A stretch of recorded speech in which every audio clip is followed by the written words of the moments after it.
Hey guys, Waifugate here, bringing you another YouTube video. Today we're going to be going over Nexus of Fate and the reasons behind why I'm not playing Best of 3. There are a few reasons why Nexus of Fate is an issue for me. As a card itself, it's not the worst card ever. It's pretty bad. I think it's mostly because it has a stigma with there's just a lot surrounding it that kind of makes it like toxic almost, because for one, it's a buy a box promo in real life, right? Like if you want this card in real life, you have to have bought a box of M19 when the promo was going around. So that by itself sort of gives it a weird, like, gross feeling almost. And on top of that, there's a lot of issues behind the card, especially in Arena. In real life, there's not really a huge problem with this card, aside from tournaments going to like a draw or something because of time. But here are some of my reasons why it's just really, I don't know, like, it's just the reason why I'm not playing Best of 3 right now.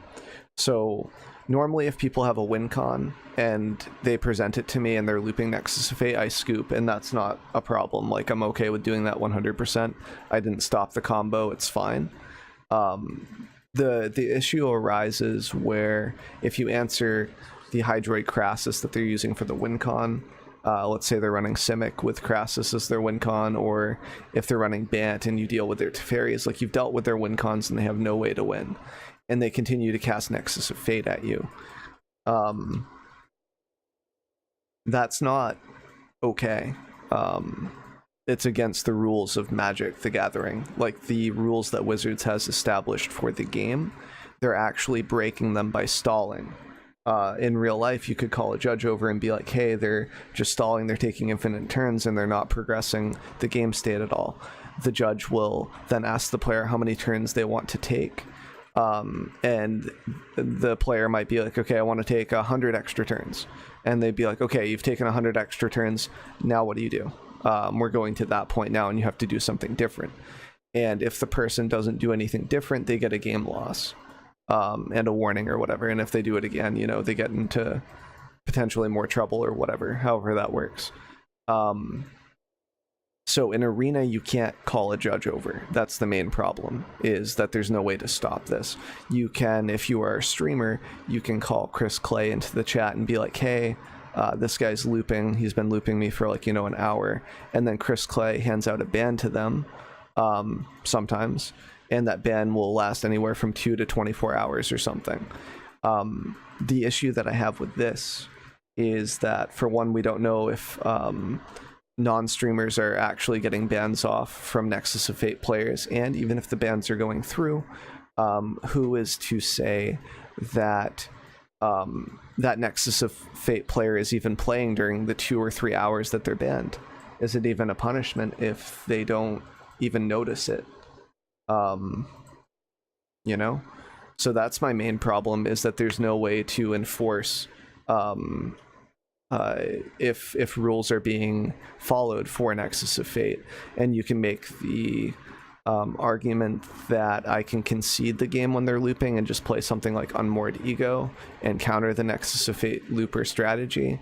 I can play Thieves of Sanity, like, you know, maybe there are answers that I could do, but giving up that game is on principle just wrong to me, because they shouldn't be rewarded for breaking the rules of MTG. And until this changes somehow, until they ban Nexus of Fate and Best of 3, until there's more regulations going around to actually you know, control this problem, I'm probably not playing much of Best of 3 until this is addressed in some way. That's pretty much it, because I just don't want to give up that game. I don't feel like I should. It's just not something I should deal with as a player, and the only way that I can ensure that I don't deal with that, even if it is a 1% chance that I get looped for the day, even at that 1% chance, it's not worth it for me to play Best of 3 at the moment. So And that's going to be a wrap. I think that's pretty much my thoughts behind Nexus of Fate. And I hope this was helpful and kind of explains to you why I'm taking this stance at the moment. My opinions might change in the future, and I'll keep you guys updated if it does. If you have any questions, you can feel free to drop by my stream. The links will be in the description. And thanks for stopping by, and I hope this was helpful.